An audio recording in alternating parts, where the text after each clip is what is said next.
Hey, good morning, everyone, and welcome to this year's program review training for focused on the academic program reviews. So today I'm joined by Erica Torkelson, who is our faculty chair for program review.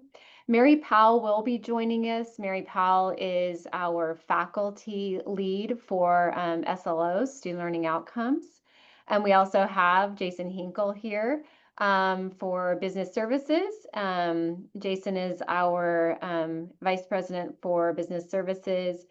We also have John Young, who is also joining us from business services, who helps provide support with the budget. And then we have Dr. Preeta Saxena, who is our Dean for Institutional Research Planning and Institutional Effectiveness, who provides the support for all of the data, which you will hear about shortly. And then, of course, myself, I'm Daleen Meiske. I'm the Vice President for Institutional Research Planning and Institutional Effectiveness. And not presenting, but here in a tremendously supportive role is Lisa Sawyer, who's our Executive Director for Enterprise Applications, and assist with the programming, overseeing the programming that goes into the module that we use for program review. So thanks for being here, Lisa. And Norris is not here. I do want to acknowledge Norris Lee. Norris Lee is the programmer. So all of our requests, Norris Lee provides tremendous support for making adjustments to the program review module as requested, and providing that back-end support for us as well. So what we're going to do today is we'll go over just an overview of integrated planning at COC for program, and also the program review process. We'll provide some information on the planning and data resources that we have. We'll go over the budget module. So Jason will provide some assistance with the budget module, the process for updating the budgets. And then we'll also have Mary joining us, and she'll talk about an overview of the student learning outcomes, and as well as the process for updating student learning outcomes. And then we're going to have, ample amount of time for Q&A. In the past, we've done breakout rooms where you could talk to different folks, but we'll just keep it a whole group today, and you'll be able to answer, ask your questions, and we'll be able to provide that support. So just a little bit about the program review process. The way I envision this is it's your roadmap, and it's also your rear view mirror. So it's kind of planning forward about what your program is going to be doing, as well as there are prompts that ask you to reflect on your prior objectives. So that's kind of that rear view mirror. What has the program been doing? We also look at data as a reflection piece to help inform those future plans. It is also a part of accreditation. You can see here in Standard 1.4 that the institution's mission directs resource allocation, innovation, and continuous quality improvement through ongoing systematic planning and evaluation of programs and services. And we do that with our program review process. So our process here at the college is a 3-year cycle. You'll see other colleges have different cycles. But historically, we've had a 3-year cycle, and year 1 is a full year update, which means every part of program review is updated, all the prompts. There's curriculum prompts, there's enrollment management prompts, there's career education addendum for our career education departments and programs. But then in years 2 and 3, those are what we call our update years.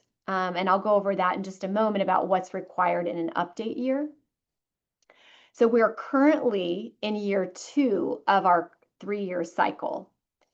And then what we say about this program too is that this process is supposed to be very collaborative within departments, across departments.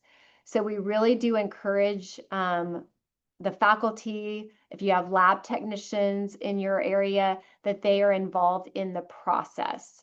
And then in our process, you will see a direct alignment between the objectives that the program has, the strategic goals for the district, as well as budget. So any budget request, which Jason will go into, I will not steal his thunder, but every budget request is connected to an objective. And that is something that they look for in accreditation, is that we have a true integration between objectives and resource allocation request. So the process here at the college, just an at a glance for our integrated planning process, it starts with the college mission. So that mission drives our planning. It sets the foundation for our strategic plan, which we view as the rudder for our planning processes. In our strategic plan, we do have 3 main goals, and those are access, engagement, and success. And then underneath those broad goals are specific measurable objectives. That strategic plan at the end of this year will start the process for updating our strategic plan, which is connected to our integrated planning framework effort that is currently underway. And you may have heard us mention at opening day when we had our partners from Gensler here. So what we're doing right now is working on that 10-year comprehensive plan, and we're calling it Canyons Compass.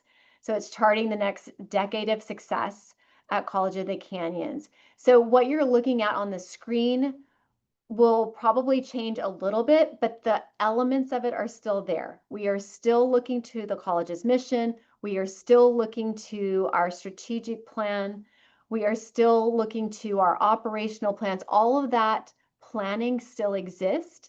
It's just going to probably be streamlined even more and more, better integrated as we go through this process with our partners from Gensler.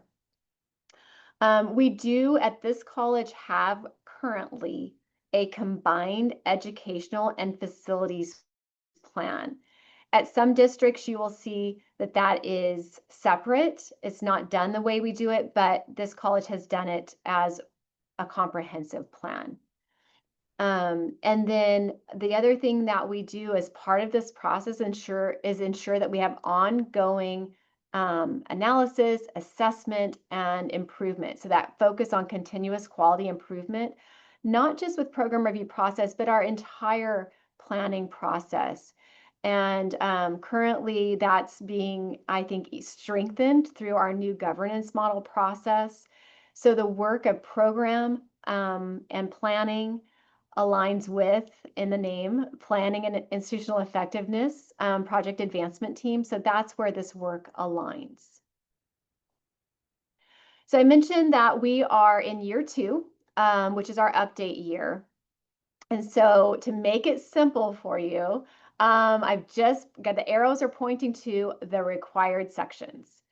Under the outcomes and achievement data tab, you will only need to update student learning outcomes. And if you can see in the box that's on the lower left-hand side, it says required years 1, 2, and 3. You will see that throughout each of the tabs, whether something is required in year 1, year 2, year 3, all 3 years. So we've tried to make that easy. Just a tiny history on that. At one time, faculty didn't want to see the sections that they didn't need to update. And then we've shifted over time where they wanted access to all of the tabs. So to make it easy for folks, we've just highlighted when those elements are required within program review in the highlighted section that you see on the screen there. So outcomes and achievement tab, you'll go in there to update student learning outcomes. And then the other requirement for an update year are under the strengths, opportunity, and objectives tab. And there, the only required sections under that tab pertain to objectives and additional accomplishments. So you will go in and you will update the objectives that rolled over from year 1. And they roll over meaning that they are ongoing, not yet started. So they're kind of what we call the open objectives. And so you go in and you'll update those. And we'll get to that later when we go into a demo, but and we also do it in the program review labs, which Erica will talk about. You will also enter any new objectives that you have. And then if you have objectives that are resulting from the SLO analysis and discussion that you have in your program, there is a separate section that you would indicate those in. And that just helps to ensure that we are able to, when we do accreditation, that we're able to clearly see where there's a connection between the SLO assessment and the objectives resulting from that. And then lastly is if you have additional accomplishments. Sometimes there's awards or recognition that a department gets, and they want to acknowledge those. So there's a space to do that.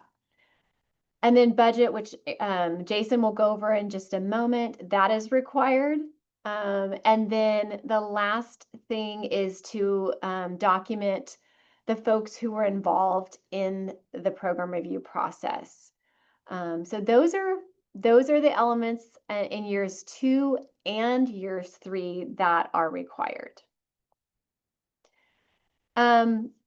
Few helpful reminders, and I'm going to turn it over to Erica. On October 8th, I sent a communication to the campus community about program planning and review information. And it kind of describes the process and provides dates for when the trainings are. So I just wanted to remind you that it went out October 8th. If you need me to resend it, just let me know.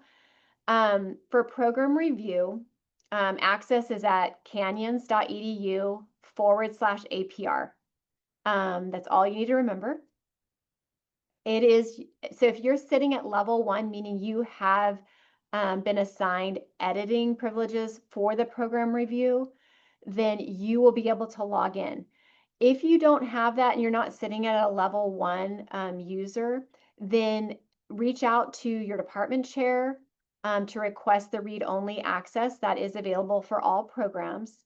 Or if you need to be a level 1 user and that your department chair would like you to also have that access, then they just reach out to myself and I will be happy to assist them with that. And again, the read-only username and passwords, I can provide those as well as my assistant, Jocelyn Harris. And again, those can be shared within your department or outside your department. And then we do have some upcoming trainings, which Preeta will probably touch on a little bit more. Next Friday on Halloween, they have a IR Data Lab, which is always fun. They always make it festive. And they've shortened it to just an hour. It was originally going to be 2, but we've shortened it to an hour because there's a lot going on next Friday. There's, some Halloween celebrations. There is an accreditation midterm study session with the board. So a lot of activity next Friday. So they've shortened it to an hour next Friday. And then Erica, if I could, I can turn it over to you and let you talk about the program review labs and the fabulous Canvas shell that you've set up. Yeah, thank you. So we are going to have 3 more program review labs. We've had a total of 5 out of 6 that were planned. So far, as I kind of mentioned at the top of the presentation, or before we started recording, there hasn't been too much interest just yet. I'm hoping as we get closer to the program review deadline that more people will start kind of trickling in. But I have 2 more that are going to be in person in TLC, which is great. You're not having to bring your laptop or computer or anything like that. If you do, fabulous, bring it with you. And then on Monday the 17th in the morning, that's going to go ahead and be online through Zoom. Even if people just have a quick question, those labs are just a come and go format, so people do not need to come at the top of the meeting. They can come closer to kind of like the end of it or in the middle. They can stop in for just a few minutes, ask their question, and then leave if they want to. I also want to kind of remind everyone that those labs can also be just a dedicated time for you, even if you don't have questions, just to be able to come in and just work on your program review. It's there. You can just let me know or let anyone else know, hey, I'm here just to do my program review. I have no questions. And I will happily leave you alone. I may ask you if you need snacks. or anything like that, just to make sure that you're going to be okay. But yes, that's what the open labs are for, just to come have that dedicated time. Even with the online lab on the 17th, I create breakout rooms. So if you just want to hang out in a separate breakout room and just take that time to just kind of slowly go through the updates, you can. And then I'm going off the top off of memory. I think next week, or excuse me, the week after, on Wednesday the 5th, I think Prita and Daleen, you might be coming to that one. And then on Wednesday, December 3rd, we get Daleen, Prita, and Jason, which is great. So any questions, any lingering questions that you have, you can get them answered, which is great. And then I also have, it's launched for all faculty, for level 1 users, the Canvas shell. It has kind of been, all the content is mostly there. Now it's just going back in and getting some training videos in there, just kind of like some quick information. I did go ahead and put in a message on the main homepage. That budget hopefully will be available, I think, not kind of next week. So I put in a little message that it is coming, which is great. And then, but other than that, yeah, it's just kind of go through the Canvas shell, go directly to the areas that you're needing. And then if there is anything that pops up, please feel free to go ahead and reach out to me. Another thing too, and it is in the Canvas shell, it's under the fall 2025 training dates. I am holding office hours every Thursday through Zoom from 1 to 2. So you can always use that as well for quick questions. And for a lot of this stuff, for the open labs, you are going to get flex credit for it. So thank you. That's great. Yeah. And Erica's done a fabulous job. And that's probably why we have a shorter or a lighter attendance today. She's done such a fabulous job with the resources available through Canvas. So I really encourage you to take a look at it. Deadlines you can see there on the screen. Level 1 is due December 12th. And then level 2 is typically the deans. They are due February 20th. And then the last step of this is March 6th, and that's executive cabinet has to have their reviews completed by March 6th. And then now we have some additional resources, and then I'll be turning it over to Dr. Prita Saxena to talk about some of the data, but we do have a planning page. So it's canyons.edu/planning. And from that page, you can see you can access the mission, vision, and philosophy of the district, the planning model chart that I referenced earlier. You can access prior academic and administrative program reviews directly off of that page. It takes you to the intranet where program reviews for many years are posted. And then budget development is also linked off of that site to the business services page. And then we also have some other, resources that are there to help support the planning process. It has links to the strategic plan, the educational and facilities plan. Other operational plans are also available on that website. And so now I'm going to turn it over to Dr. Saxena and have her walk us through. And then Prita, if you'll just let me know when you'd like me to advance to the next slide. Thank you. Hi, everybody. Thanks for joining. And I'll be just going over briefly the where you can access the section for the student outcomes and achievement section for the program review. And to get started on that, in the portal itself, there are links to these visualizations and dashboards that display the data that you'll be looking at to answer the prompts. However, if you like to get there another way, you can always reach the data visualizations through the link www.canyons.edu/data, and that'll take you to a tab called Data Visualizations, and it's the IRPI's landing page where we have all of the information on just not only what we provide, but also the data visualizations for program review. Next slide, please. So for the program review data prompts, you have this will probably look familiar. You'll have prompts asking for information on the trends of headcounts, FTES for the department, number of students served, and also the achievement and success data that you'll be looking at to look at the trends and how it compares to the college as a whole. Again, like I said, that there are links embedded in the portal itself that you can click on. It will open a new window where you can then, these are interactive visualizations where you can filter by selecting your department, selecting the various filters if you're looking at very specific courses in your department, or if you want to look at success outcomes versus retention outcomes. So there are filters there to select exactly the right data that you want to be able to provide that assessment of your data in the prompt.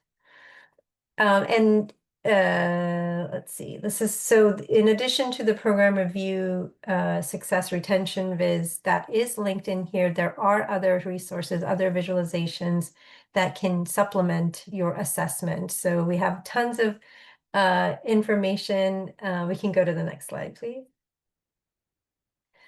On that, there is another section on the career education programs, and we have visualizations on that. So that the career education outlook visualization provides the data that, again, you're being asked to assess, is your program a, excuse me, an in-demand or high-wage program? And we use labor market data to connect that data to the currently offered programs here, and that will give you the information to assess. There's literally a checkbox that says yes, it's a high in demand, yes or no, high wage, yes or no. And it provides other information based on earnings and job growth and the outlook for the coming years for that particular program, mapping onto the labor market data. Next slide, please. And like I said, so the program review data that's embedded in the portal is one resource. It is focused mostly on the success and retention data for students' course outcomes. It includes grade distribution data. You'll have lots of filters and lots of trend data. But in addition to that, when you're looking at completion, for instance, of degrees and certificates in the program, we have other visualizations. So there's the program majors and awards visualization that gives you the information on a fall snapshot, who is pursuing your particular program and major.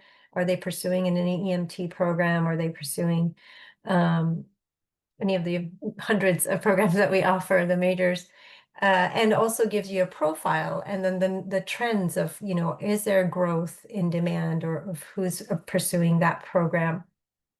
And in addition to that, that same visualization as the program majors and awards provides information on who's completing. So how many awards are earned, so we have award counts, if that's what's of interest, to look at the completion, or is that growing over time? And also particularly number of students who are completing, an unduplicated count of students for that program. You could see again the growth and the trends and which way we're heading. And that provides you again, like I said, a profile. You can look at a demographic analysis of, is that changing over time about when it comes to age or gender identity or race, ethnicity.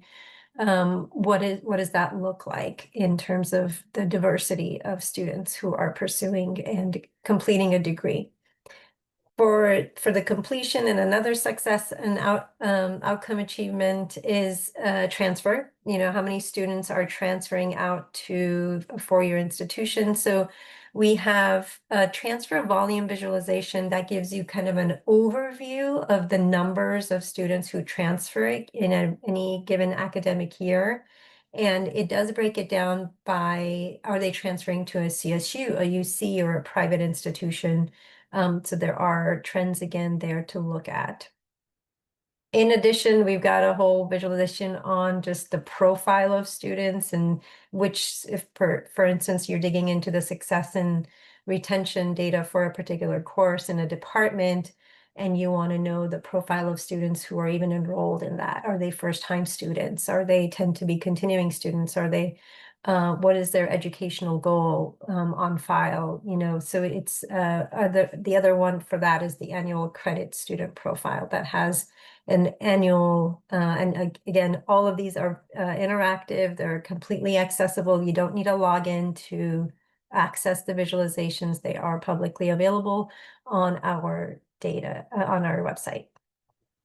Rita, I want to pause and ask you, I might have loaded this up before you made some edits. Is there anything that you want me to stop share and reload? Is there anything that is missing that you want me to go back to? No, that's okay. I think these are the ones, I believe I added these. Okay, yes. Yeah, I just thank wanted to you. make sure because I noticed there might have been an update, so I want to make sure I hadn't missed something for you. Thank you. Okay, perfect. And that's all for yours, is that right? Yeah. Yeah, thank you. And then there is the drop down on our website gives you the categories. So there's the majors and degrees. There are academic program review is a drop down on our landing page that gives you all of the visualizations that are available. But we are here anytime, any questions, please feel free to reach out.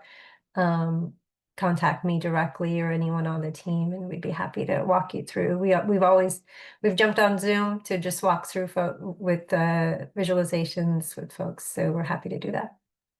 And we are having a data lab, as Daleen mentioned. It is going to be program review data, the Halloween edition next Friday, 10 to 11. So I hope everyone will join. Thank you, Preeta. And I want to add at the end, we'll probably have some time. So during the Q&A, if you would like us to pull up the actual program review module, we can go through the tabs and show you what that looks like. Preeta can also go over some of the visualizations, and we can show that website too. So we can reserve that time. So thank you, Preeta. Thank you. All right, Jason, John, it's all yours. And I'll stop sharing because I think you've got things to share. Well, thank you very much. So I'll go over the budget piece. We'll go over all the information we've sent out. I know there's not really a department chair or dean on here, but I'm going to kind of go through this because I know we're recording it. So if people look back later, they can know what the information is and how they can use it. Let me share my screen. So, here we go. So, I think earlier this week, if you're a department chair or a dean, you got an email from John with a zip file that has a packet with a ton of information. All this information is designed to help you as you go through your budget. So I'm going to kind of go through each one of the documents that are in that packet. I have Applied Tech up here, used as my example, but we have this specific to each department. So inside, there'll be an agenda or handouts. We'll have the force cost definitions. We have information on the student-centered funding formula. We have a program review handbook, which will be put on the program review website. Right now, last year's is there. There's just a few minor tweaks. So this one will be updated, I think, next week, but you have it in your packet. We have information on furniture replacement, what's a supply versus what's equipment. We give you a 3-year history of your FTES, your FTEF, and instructional load for your department that can help you as you're planning going forward. We have all of your budget trends and actuals that you have spent over the last few years. We give you your instructional supplies that you have available because some people don't know they have Fund 12 instructional supplies.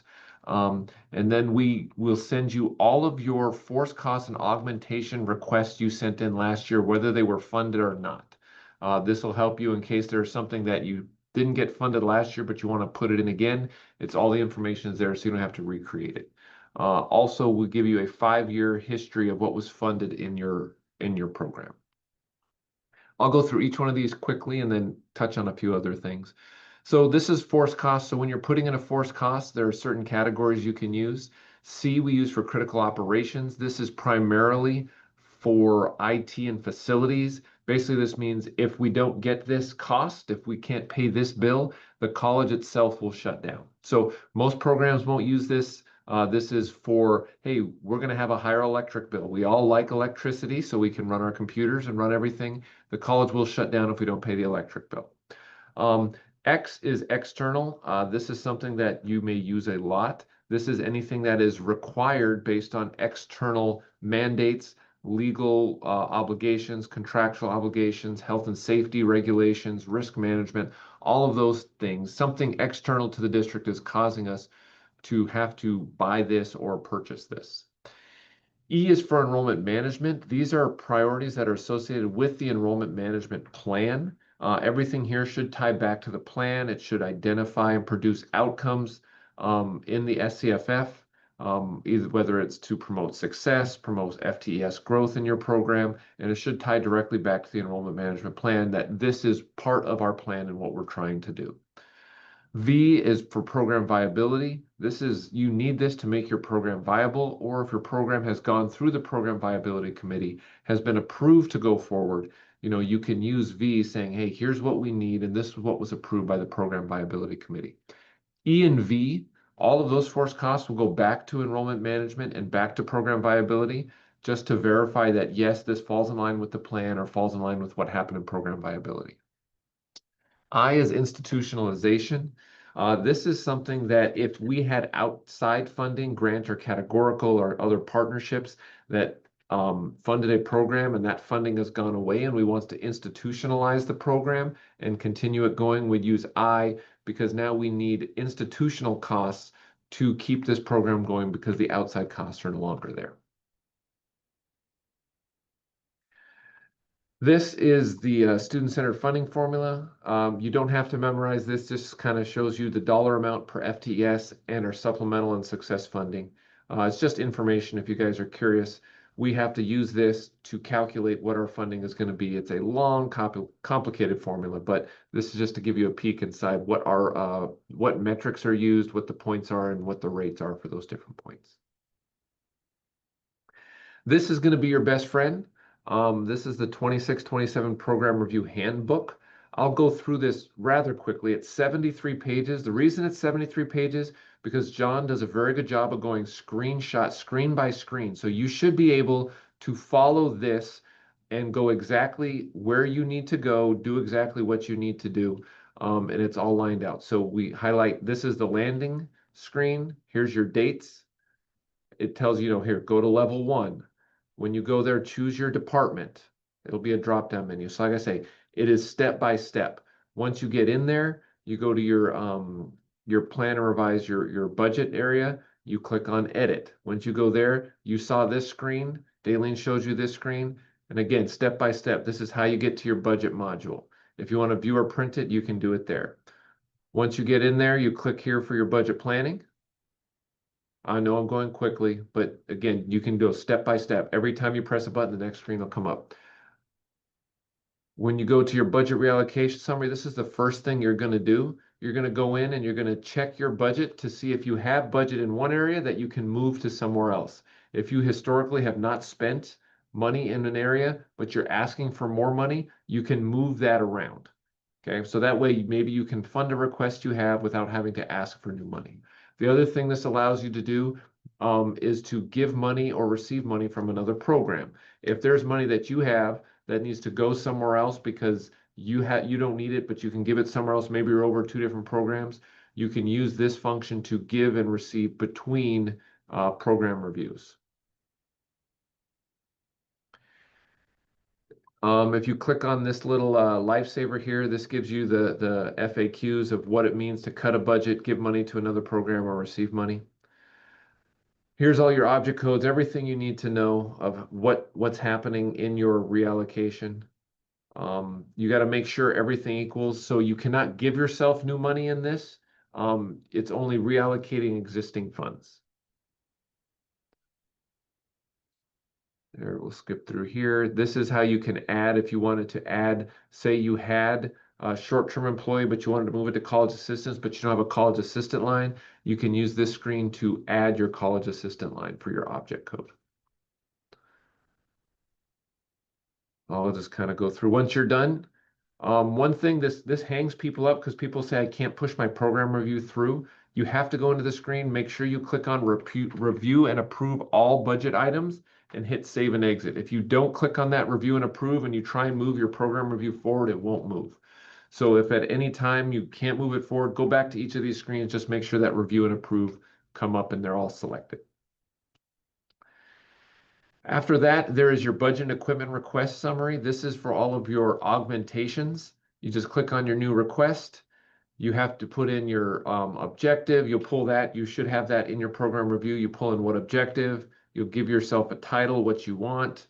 As you go through, you're going to select rank types. All are separate. So what this does is it allows you to rank items separately, or you can put them together.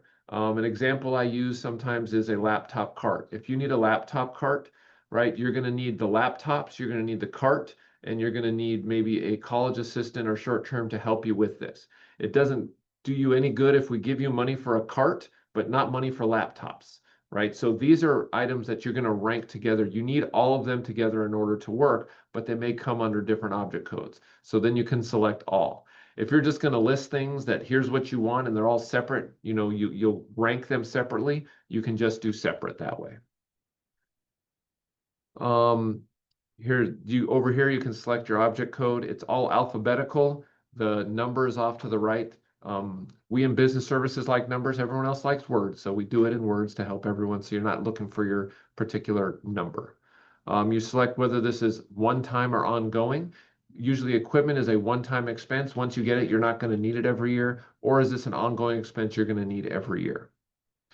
You'll put in the amount you request, put in your description why this is needed. Please be explicit in here because remember, this will be going forward to your dean, who then needs to talk to your executive cabinet, who then will talk to all of PACB and everyone else. So put as much information in there as you can. If you need to upload a document, you can do that. Maybe you have an invoice, or maybe you want to upload a regulation that shows why you need something. You can put that in there. Grab your location code and your activity code. And then if there's other potential funding for this, it could be lottery, Perkins, strong workforce, you can put that in there. You don't have to put in potential other funding. If you don't have other funding and it's going to be a general fund, you can just leave it blank. If you put in Perkins or strong workforce or the C funding, make sure you talk to that person who's in charge of that funding before, so it's not a surprise to them when we say, hey, you know, all of this was requested using Perkins funding, and they may say, I've already built my Perkins plan. I don't have that funding there. So please talk to them beforehand. Once you're done, you're going to save. Once you get here, you can edit if changes are needed. It'll save here so you can put something in, come back later and look at it again. Once you're done with that, you're going to want to rank your request. So you're going to go back in and you can see here, here's one that was ranked separately. These two are ranked together and you're just going to rank them. This is my first priority. Here's my second priority, third, fourth, etc., etc. Once you're done, you save and finish. So that's for all your augmentations. Those are your like to haves. If you have something that is a need you must have, that goes in a forced cost request. That comes in here, same thing. Here's your new request. You're going to put in a description, your justification. Please put in why this is a forced cost request. You know, what is the new mandate? What is the health regulation? What is causing this to be a forced cost? And then again, you're just going to go through, you're going to pick your forced cost type, your C, E, I, V, or X. We went over those earlier. It's got a little thing in here in case you forget. You're going to request your amount. Put in your object code, your activity code, your location code, one-time or ongoing, and any other potential funding, same way you did the other one. When you're done, just hit save, and they'll continue to pile up in this list. And again, if you want to start one, you need to go back. You can always edit it later. Once you're here, you can add a new request. If you want to get a new one, keep going. If you're requesting from Perkins, then you're going to have to fill out your Perkins request summary. Again, just put it in here. This looks like the old Perkins form. It's just all embedded in here. Fill this one out. Rank the requests in priority. You're going to put in your activity goals, all of these things. Get through your drop downs. Make sure that the activity meets the requirements for Perkins funding. I'll just skip through this. Again, all these drop down menus are there for you to fill out. This will go along with your request down to Harriet to check on all the Perkins requests. Once you have all of that done, then you're done with your budget program review. So you can go back, and then once you're done, you can forward that on to your dean. Again, it's very quick, but as you go in, I went through all those 73 slides very quickly, but it is screen by screen by screen that'll help you go through it. This should help you make sure you get all of your requests in. And if at any time you have other questions, you can call me or reach out to John Young. He's an expert inside of this, can help you push things through if you're having technical issues, or, hey, it's not pushing through, it's not doing that, he can help you, or you can reach out to myself. All right. So what else? The other things that came out in your packet, we have a broken furniture. If you have broken furniture, right now it's October. If you put it in program review, this is getting funding for next year. But if you have a chair that's broke and you need it replaced right away, use this as opposed to, you can put it in program review to see if there's funding. But if you go through this, your TAMIS request form, it's something we could either repair or fix right away. We don't want you standing the rest of the year just because budget isn't until next year. So we will fix things, we'll repair things when we can. The other thing is sometimes you'll come in there is something, a piece of equipment or a supply. These are all your yes, no's that kind of help you get through. If it lasts more than 2 years, if you'd repair it rather than replace it, if it's an independent unit as opposed to something that's part of a bigger unit, if the cost of tagging it is too much and it's a small percentage of the item, then we'll go equipment. $200 is a semi-threshold, but we've had supplies that can go over $200. But these are the type of questions you're going to ask yourself. If any of these are no, then it's going to be a supply. So some of the information we add that is program specific. This is a 3-year FTES, FTF, and instructional load for department. So it'll give you what the FTES are for your department each year. You can see, are you growing? Are you declining? Are you kind of staying the same? This is the type of thing that will help you if your program shows continual growth and you need more equipment, more supplies, you're adding sections because of this growth and it falls in line with enrollment management. You can use this data to help support your requests. This is the budget trend analysis. What this is we give you 3-year history of actual information, your cost data for 22-23, 23-24, and 24-25, as well as actuals through this year. So this will help us if you're requesting money. For example, short-term employee. This particular department has a $40,000 budget. Historically, they've only used $10,000, $20,000. So if someone puts in, I want more money for this, we would go back and say, hey, your trends don't support an increase, right? Or, for example, if that was always over the last few years, you can say, look, our trends support that, and we can have that conversation. So this will help you as you're looking to request more funding. It can also help you if you're looking to reallocate your funds. You may have a line item here, these contract services, I'm just showing here, historically has been under. Maybe you can move some of that money to another place that you can use that funding so you don't have to request for more money, but can use your own funding instead. So this will help you answer all of those questions. The other thing we give is all the instructional supply money. So you can see if you're like, hey, I have funds, I buy instructional supplies, but I don't see it in my program review fund 11. It may sit in fund 12. So we just want to make sure that everyone knows what they have in their budget and what they spent last year.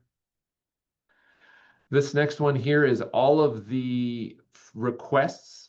So as you can see, these are all the requests that came in last year. In the category, if it's an augmentation, right? Those are the like to haves. Those probably didn't get funded. You can see they weren't funded. You can see what the request is, what the description. As we go down, if there is something here, this is your course coordinators. That was funded. This is the GL string where that lives. So you can see anytime it was funded, it'll have a GL string there. If it has an X here, you can see that was a forced cost. This was a forced cost that was funded another way, and then that's where it was funded. So this will give you all of that information of what you put in your program review last year.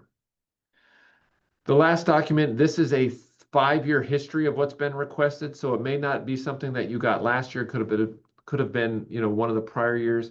For each department, it gives what was funded each fiscal year over the last 5 years. So we have that. Again, this is just more information to help you as you go through your program review. All right, so that is everything that's in the packet.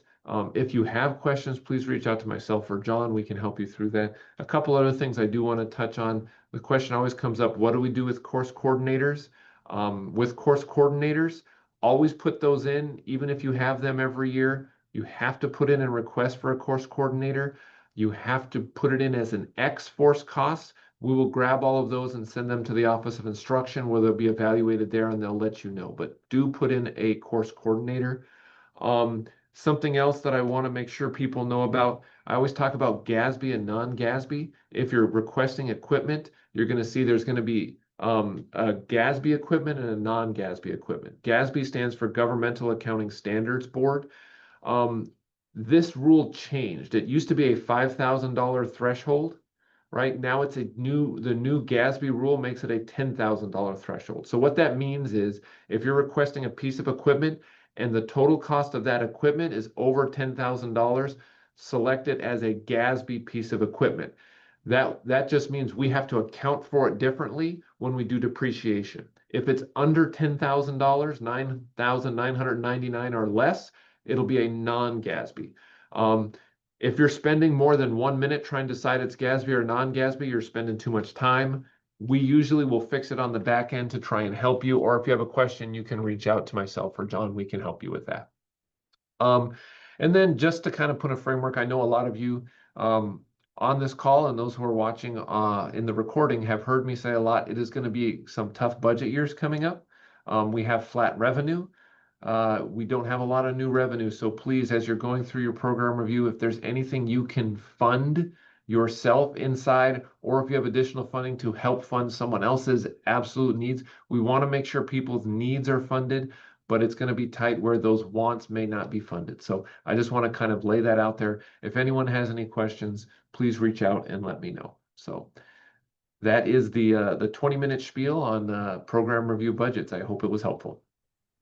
Thank you, Jason. And thank you, John, for putting that together. It is really useful. I do this year after year, and I even will refer to it as you're going through it because we all, it's a lot to get through. And when you only do it once a year, sometimes you forget some of the steps. So it's a really helpful document.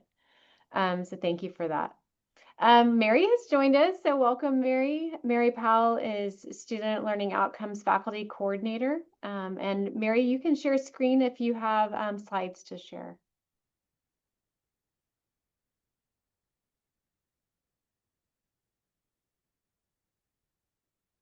Sorry, just pulling things up. Not a problem. I don't have a ton to share today, but yeah, I do have just the SLO prompts that are part of program review.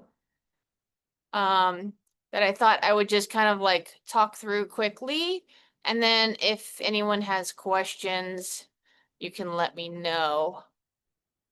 So I believe these are the current prompts. So there's a few prompts, SLO prompts for the program review. Basically what these are asking our faculty to do is to, or our program reviewers, right? Usually department chairs or, and coordinators are going to help department chairs with this area, I would say. So, is that we want you to kind of like document what assessments your department has been doing within this program review cycle. So I think this is year 2 of the program review cycle. Okay, good. Whew. And so basically since last year, the beginning of last academic year, what courses in your program have completed the assessment cycle? So what courses have you assessed? In other words, scored rubrics for in eLumen, analyzed the data and loop closed since the last 3-year program review cycle. Since our assessments are required once every 3 years, that means that the program review cycle is actually a kind of a good little moment to show if we're kind of hitting those 3-year windows.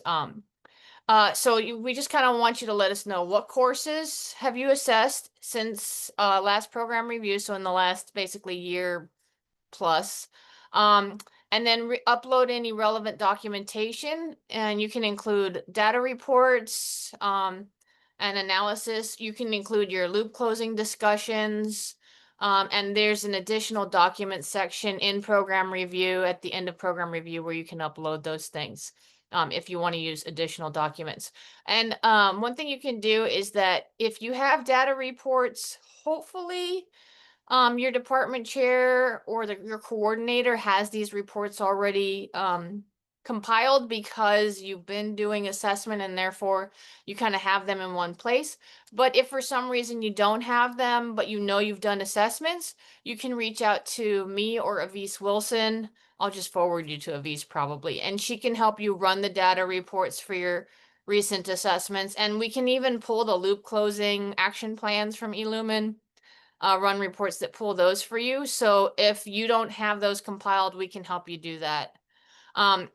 So we just kind of want a list of your courses. The second one is kind of like what you've perceived about your student success based on those assessments. Okay, so if you've been hopefully disaggregating data and looking at any potential equity gaps. So we ask you to identify any equity gaps you see, what's your programs plan to do, that disaggregation during this program review cycle, and then just any equity gaps you notice in that disaggregated data. Again, we can help you run those reports if you don't already have them. And then basically based on what you learn from that data, the third prompt is kind of asking what plans do you have to improve your student success. So if you notice any equity gaps, any gaps in learning, or if your students are struggling on certain learning outcomes, what are your departments or your program, I guess, technically plan to improve or narrow those gaps, improve student success, things like that. And of course, you can also talk about disaggregation by modality, which we can also do in eLumen. And then we just kind of ask that, what's your timeline? So if you have plans to take action steps for improving student learning. So if, for example, you say, oh, well, we want to implement some training for our faculty that would help them do a better job in this area that our students are weak in. What's the timeline? So when are you going to offer that training? When are you going to reassess students to see if that training has helped narrow the gap? If you're going to make a curriculum change because you think that would help improve student learning, when are you going to assess again to kind of check if that has helped narrow that gap? So things like that. So timeline, next steps for implementing your program, your department's action plan. So any questions about that? It's fairly straightforward. Again, hopefully department chairs can reach out to course coordinators to help pull this documentation together. And then of course, both chairs and coordinators can reach out to us. If you know you have some stuff captured in eLumen that you need a new record of or don't have compiled or something like that, we are happy to help pull those for you as well. Just give us a little notice if you can. You know, I know program review is due at the end of the semester. And if you message us the last week of the semester, it's going to take us a little bit of time to get that to you. So if you could give us a little bit of lead time, you know, 3 or 4 weeks at least, especially if we get a lot of requests, that will help us out. But we're happy to help pull that together for you. Any questions about that? And if you think of questions later, of course, you can reach out to me or Avise. We're always happy to help field questions on this kind of thing. Thank you so much, Mary, and thank you for the advice on the lead time that's needed. It does get very busy. I think Eric and I are anticipating, and probably Jason, generally as we get closer to that December deadline, folks, have a lot of questions. So we all prepare for that, but like Mary said, if you can reach out sooner in terms of the data that's needed for SLOs, that will really be helpful and ensure that everyone gets that information in a way that's timely that can inform the planning. So thank you for that. And thank you for mentioning Avis. I'm going to, before we go and look at the module, that's the next step that we'll do after this. I want to just share this really quick as a resource. So for the program review module itself, myself or Jocelyn Harris can be of assistance, particularly with level 1, level 2 user access. We've updated it based on the knowledge we have and the requests that have been made to us. So it should be current, but sometimes folks get in and realize that some things need to be moved around in terms of who has user access. So just reach out to us. We'd be happy to help with that. And then for data and planning, Dr. Prita Saxena is available, or myself, to assist. For faculty, you just need a peer. Erica is your person to help walk you through it. In addition to the program labs, I know she mentioned that she has the drop-ins times held aside, but she's a tremendous resource. And then, of course, you just heard from Mary. Mary is really patient, very knowledgeable about the SLO process, and can help assist faculty, as well as Avis Wilson, who assists with pulling reports, who really understands the data that's behind the SLOs and can help with that.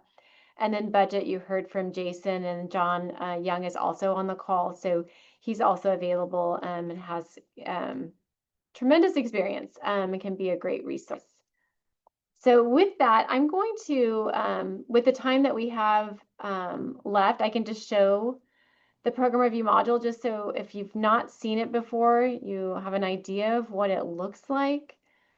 And again, depending on your access level, you may not see it exactly as I'm seeing it. For example, you'll see here it says added, or it says edit forward.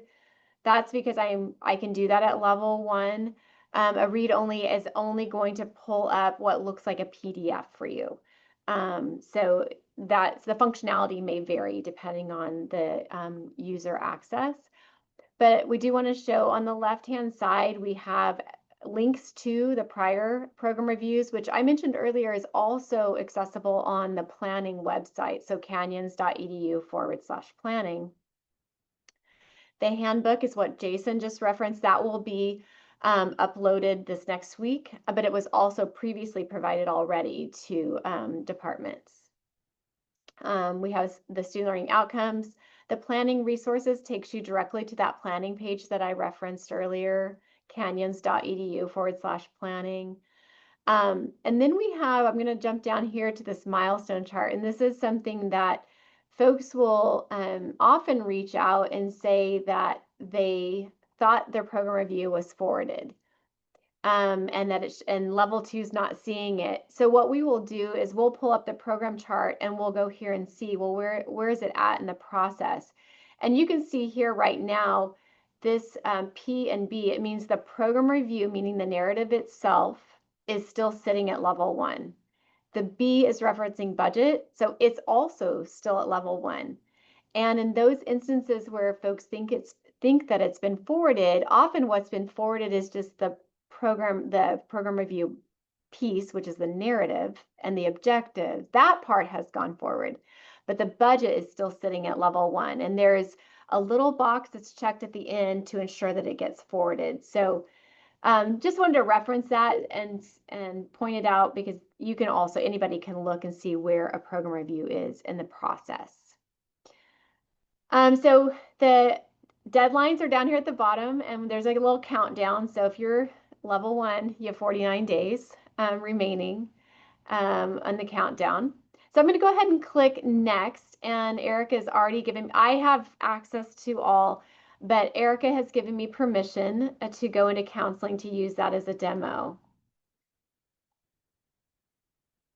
So when I get in here, I can edit, and that's where I can edit the narrative, I can edit the objectives. Soon, by the end of next week, you'll have step 2 will be populated with the links to the budget that Jason was referencing.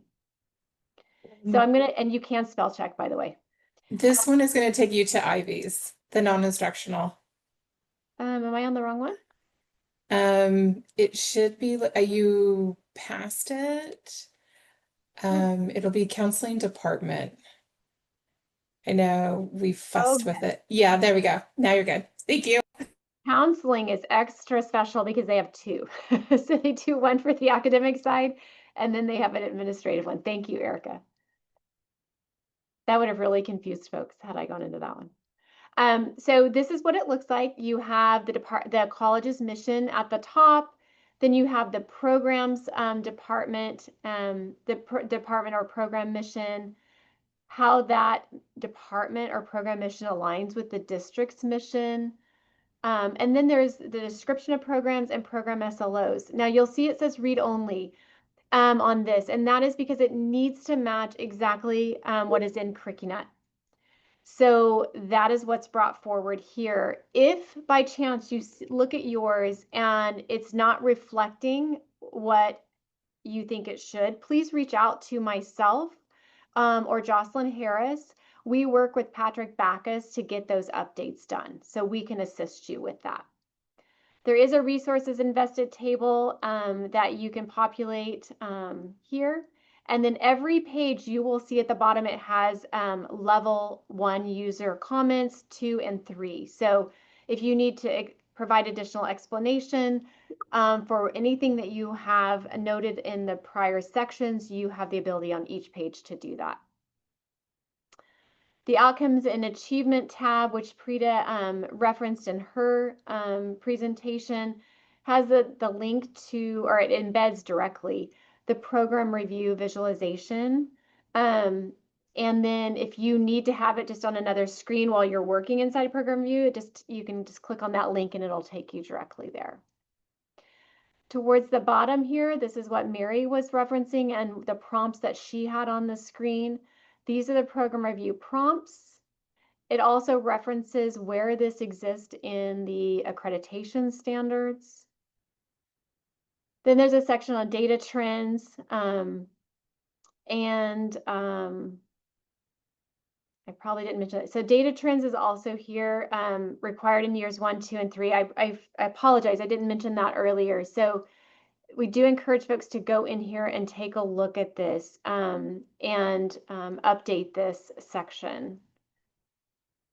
You have the ability here also, sometimes we have departments who might have other data that they've collected and they want that to be included. And so you have the ability to upload additional files as well. Addendum for career education is only required in years 1 and 3. So this is, again, year 2, so it is not required this year.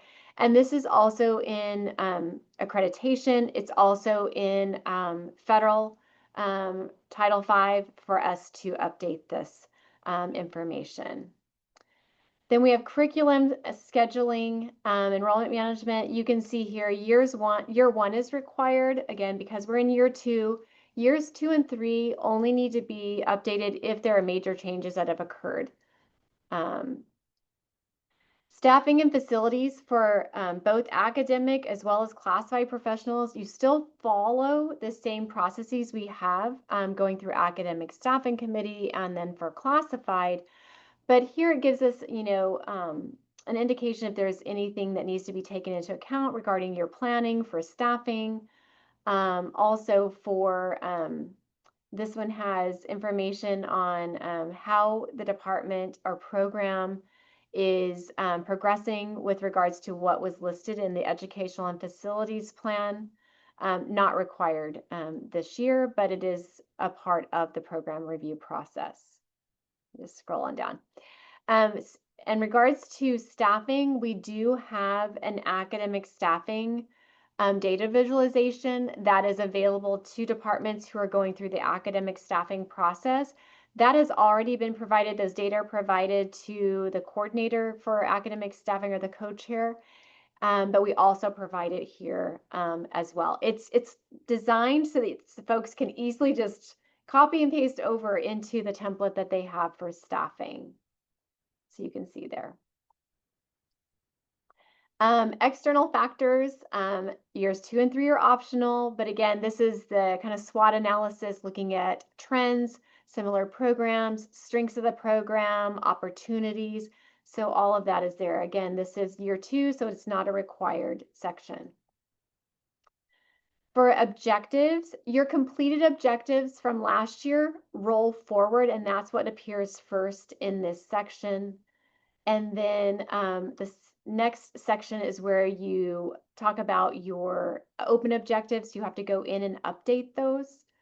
You can see here, these are all of the objectives that they have. So if, and I won't do it, Erica, I won't actually edit, but I will just demonstrate. I would click on edit objectives.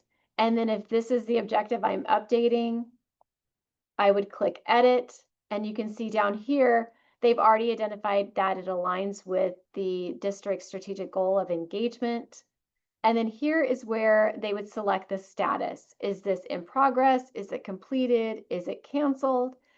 And so on. I will let you know, one of the questions we get is, but what if that's no longer an objective that we're focused on? Conditions have changed. Is it okay to cancel? Yes, it's okay to cancel.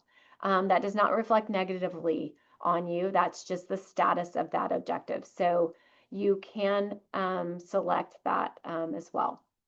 Now, if in this case I selected completed, we ask for departments to describe the impact of that objective.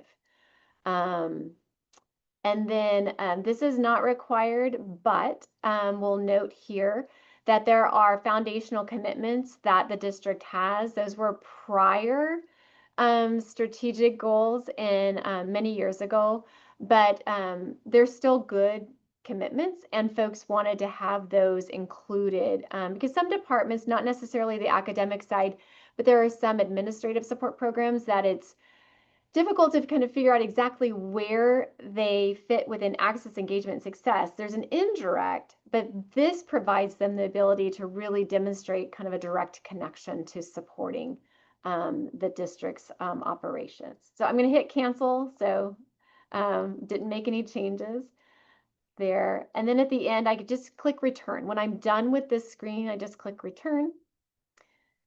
And I'm going to continue on. That was, again, the open objectives from their program review that they did last year. And you can see they were not afraid. They had a couple of objectives that they needed to cancel, and so they've canceled those objectives. And you can see they went ahead and put the description of why. So a duplicate objective. So that's fine. That's all you need to do. And then this year, this is where they would put in their additional accomplishments, or if they had something related to SLOs. For now, I'll just show you what this looks like because the objective screen is the same. So if they had one, we would click Add New. We would enter what that objective is. We would select the strategic goal. And again, this is not required for foundational commitment, but should they want to, they could also go in and do that additional foundational commitment. So I'll hit cancel and return. And then again, you have additional comments if you want to provide anything else there. All right, and then budget planning will come soon. So when this is ready, you would just click for the budget planning and be able to access all the links that are there for the budget. And then the last step in the process is to indicate who has been participating in the program review process.